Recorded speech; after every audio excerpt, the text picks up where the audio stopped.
Hello, continuing in our reading of Poppy and Rye by Avi. Today is Chapter 3, Night Thoughts. Aerith moved along so fast, Poppy had to race after him. Her cries of, "Hey, slow down, wait for me!" were of no avail. Only when they reached the deepest part of Dimwood Forest did Aerith finally pause. When Poppy caught up to him, the porcupine was calmly nibbling on some tender bits of bark which he had peeled from a tree. It was a dusky place. The high trees kept the light out, but not the heat. The air felt as thick as syrup and bore a smell of skunkweed and rotting mushrooms. "What is this spot?" a panting Poppy asked, throwing herself down on the ground to rest. Though she had always known Dimwood Forest was big, she was beginning to fathom just how small a part of it she'd experienced. "The forest," Aerith replied smugly. "Amazing," Poppy said, staring around. "No, now look here," Aerith said. "Where was it that you said we were going?" Poppy, still breathing hard from her exertion, said, "It's called the brook." "Oh, frog flip," the porcupine growled. "There must be a million brooks in this forest. Are you saying that's the only name you have?" "Aerith," Poppy said, "all Ragweed told me was it was west of the forest." "Oh, sticky roach toes," Aerith muttered. "According to that, it could be anywhere." "No, it can't," Poppy pointed out. "It's not east or north or even south. It's west." She looked toward the sky. Though the sun was hidden behind heavy foliage, it was still possible to find its place in the sky. "Since it's afternoon," she said, "west must be that way." "Fine," Aerith conceded. "But how are we supposed to know which brook it is?"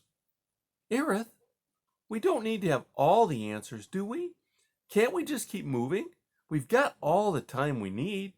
"The faster we get there, the faster we get back," Aerith returned.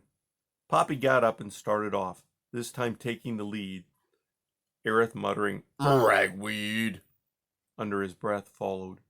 The two friends traveled side by side, moving in a steady westerly direction. Speaking little, they did not stop until darkness came. They had not come upon one brook. "I think we'd better find a place for the night," Poppy suggested. She was quite worn out. "When I travel, I stay in trees," Aerith informed her. "That's fine with me," Poppy assured him. "Pick out one, whatever one you'd like." "Can't be any tree, you know. Has to be comfortable." "Fine." "Right height." "Good." And smell right." "Just choose one, Aerith," Poppy cried. Constantly grumbling, Aerith lumbered about the forest floor, examining every tree he passed. Poppy followed, pausing now and again to nibble seeds when she found them. It made little difference to her where she slept. As long as she was with Aerith, she was safe. Nobody wanted to mess with him or his quills. The porcupine finally settled on a fat tamarack pine. Its branches were thick. Its smell was pungent. Moving awkwardly from branch to branch, Aerith climbed. Poppy followed. Halfway up the tree, Aerith came upon a particularly fat branch whose broad width at the point where it grew out of the main trunk made a platform. "I suppose this'll do," he said and settled down. "Mind if I snuggle in?" Poppy asked. "Snuggle?" Aerith mocked. "Why don't you say, mind if I lean on you?" "I prefer snuggle," Poppy said with a grin. She settled herself between Aerith's front paws, curled up in a ball, and took a deep, relaxing breath. Though the air was ripe with the sticky scent of pine, Poppy detected the scent and smell of nearby blossoms. Loving flowers of any kind, she was happy. The night was full of noises, too.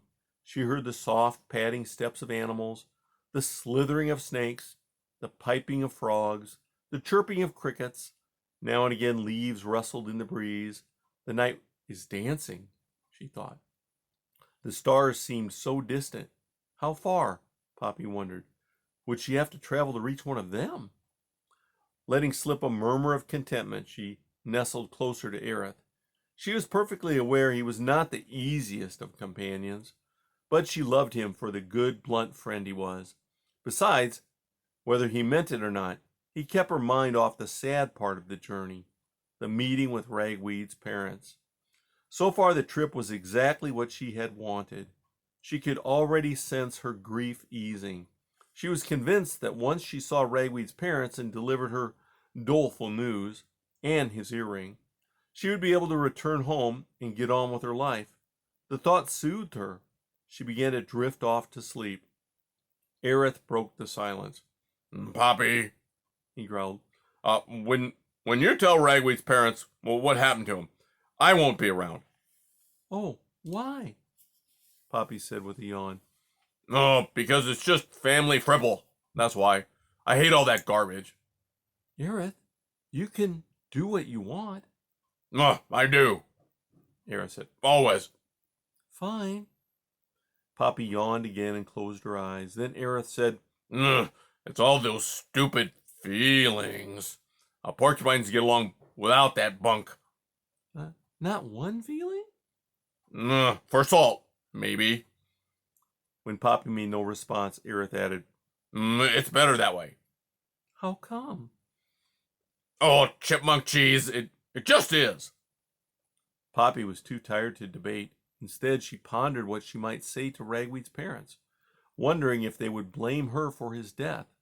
Yawning, she placed her tail under her nose and was soon fast asleep.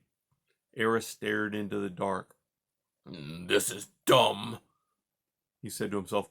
I never should have come. Ragweed, he sneered. Nothing but ragweed. Nothing but sugared mouse slop.